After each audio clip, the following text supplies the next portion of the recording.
Let's be honest, you have probably seen this game either from Oif's video 6 months ago or Funk's Movement FPS series. I watched those videos and I thought, oh, that's cool, and then went on to play Cybergrinder for another year. But then recently I completely ran out of movement shooters to play. ULTRAKILL? Yep, he ranked every single level except that one. And that one. Doom Eternal? I played it before ULTRAKILL during quarantine, where I would wake up super early each morning and play it before online school even started. Is there a better way to start your day than ripping and tearing some demons? I played some third-person movement shooters like Warframe before I realized that it was an MMO, which usually means grinding. I was going to play the newly released Warhammer 40k Boltgun, and I originally planned to make a video on that, but it was too expensive, even during the summer sale. So I began trying to remember what movement FPS I could play, and I remembered the Chainsaw game. The Sin virus is rapidly spreading its tendrils across the city. Your mission, burn it out. Purge it at absolutely any cost. Good hunting, sir.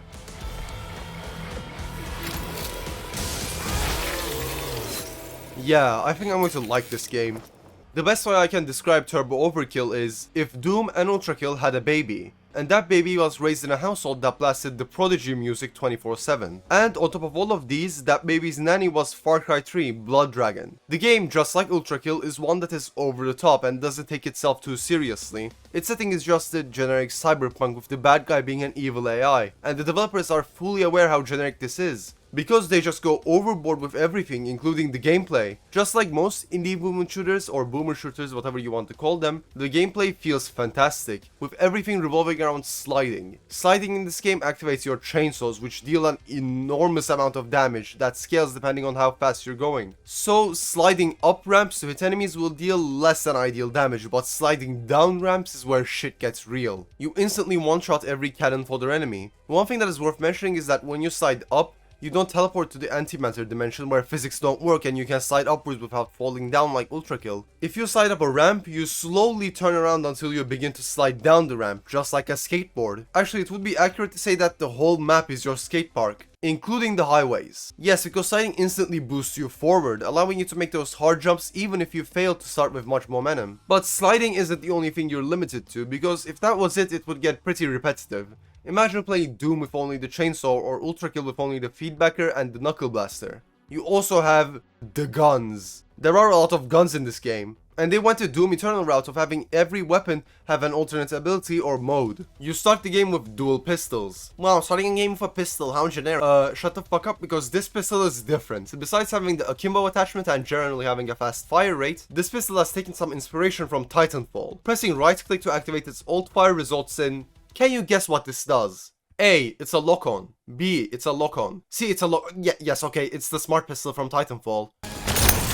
There are of course classic weapons like the futuristic shotgun that's in nearly every movement shooter ever made, but is just a little different in each one. In ULTRAKILL it turns you into a terrorist, and here it's like an EMP that allows you to sort of rocket jump. This EMP ability is also used later on in the game in order to disable the shields of enemies. Then we have the Uzi. For its alt fire, you just throw away one of your weapons, and then when you want to switch back, pull out another one. This can keep going forever, by the way. Your character just carries a ton of Uzis, I guess. Remember what I said about the game not taking itself too seriously? For the next weapon...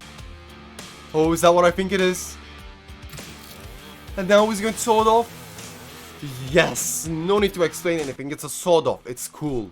This thing, which is apparently called the Twincendiary, this weapon is approved by the Imperium of Man, being able to switch from a chain gun to a flamethrower. Everyone knows how rocket launchers work, it just shoots rockets that can explode mid-air. Now, if you like the lock-on ability of the Magnum pistols, here's the micro missile. This is more so a grenade instead of a weapon. Pressing the middle mouse button and looking at enemies targets them. And then... it deals more damage than the dual pistols but takes a long time to recharge. There is the plasma rifle from Doom.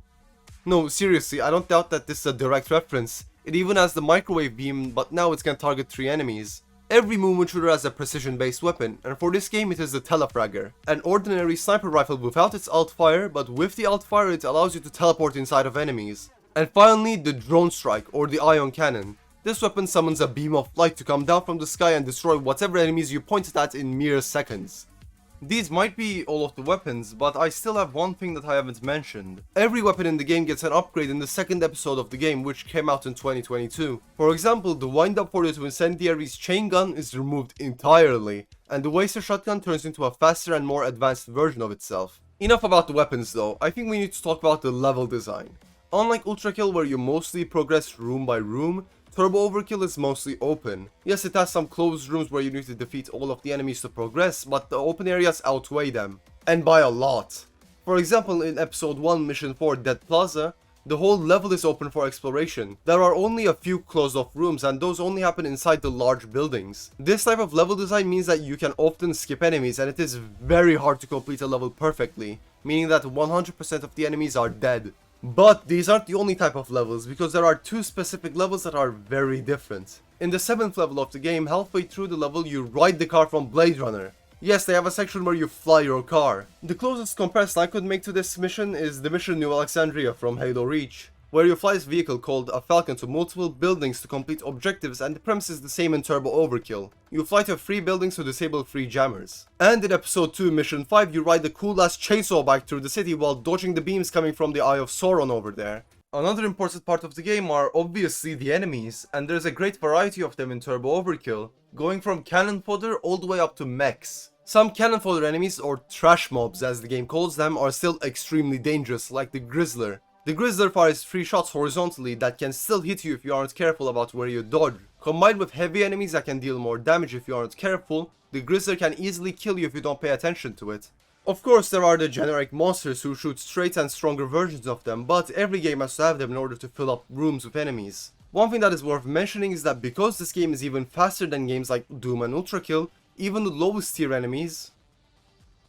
Okay, this guy purely relies on melee, there's no way this guy can kill you. Even the enemies just above the lowest tier can still kill you if you don't focus on them. Considering most rooms after episode 1 have multiple heavy and super heavy enemies, this makes the game hard. However, there's an incentive for you to target these trash mobs. Enemies upon death have a pretty good chance of dropping health pickups, so diving into a crowd of these enemies with your chainsaw at low health might just be a good idea. There is an even higher tier of enemies though, and those are the bosses of Turbo Overkill. These bosses range from the Lovecraftian Super AI. This boss isn't all that difficult, but you have to prioritize speed because it has those walls.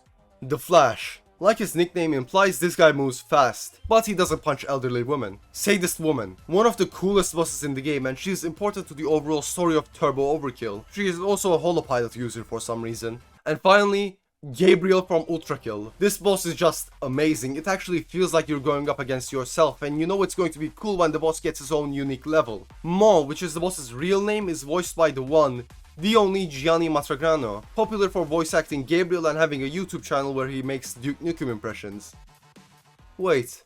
The fucking voice actor for Duke Nukem is in this game, alongside Zelda and the Chocolate Rain guy. The cast for this game is perfect and they do an amazing job. When I first played it, I thought that the voice acting was way too good for a normal indie game, and now I see why. I've been praising the game throughout this entire video, but before getting to the story, I want to talk about what I don't like about Turbo Overkill. Most of these are just performance issues. The game isn't optimized that well and is very prone to sudden lag spikes, especially when riding the chainsaw bike and the flying car. The loading screens aren't fluid at all, and for me the game always got in an unresponsive state for 10 to 15 seconds. These two are the only major problems I have about this game. These problems in no way make the game unplayable, but they are incredibly annoying. I left the story for last just in case you don't want to hear spoilers because it's pretty cool. And I should note that I'm not going to be talking about the recently released episode 3. Sometime before the game starts, our character Johnny Turbo is hunted down by the sadist woman, Ripper. She says, "Pucker up and kiss this for me, Johnny!"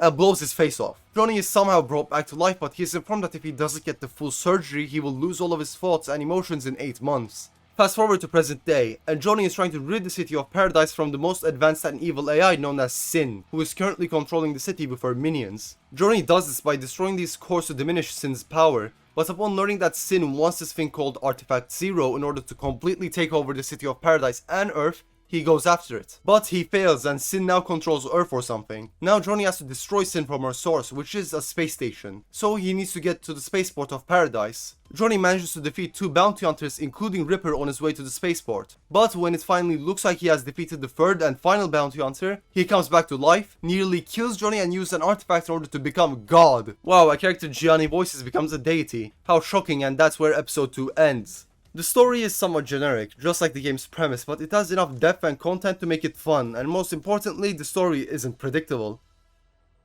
If you enjoyed this video, I would really appreciate if you could subscribe. I was originally planning to make a Warhammer 40k video about Trays in the Infinite, but then I realized the topic I was going to talk about was very overdone. Goodbye.